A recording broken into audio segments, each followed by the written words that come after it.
BNP chairperson Begum Khaleda জিয়ার সুস্থতা কামনায় দোয়া অনুষ্ঠানের আয়োজন করেছে ঢাকা মহানগর উত্তর বিএনপি। বুধবার বিকেলে মিরপুরে সিটি ক্লাব মাঠে এই আয়োজন করা হয়।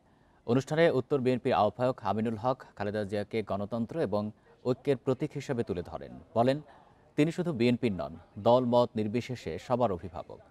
বেগম জিয়া দ্রুত সুস্থ হয়ে উঠবেন বলেও আশাবাদ জানান তিনি। বিএনপি চেয়ারপারসনের নেতৃত্বেই বিএনপি আগামী সংসদ নির্বাচনে অংশ নেবে বলেও আশাবাদ জানান আমিনুল হক।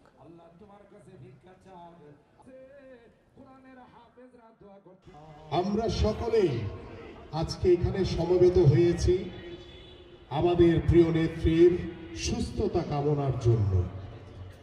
আল্লাহ পাক যাতে আমার প্রিয় নেত্রীকে বাংলাদেশের অভিভাবক তাকে সুস্থ করে আবারও আমাদের মাঝে ফিরিয়ে আনতে পারি আমরা।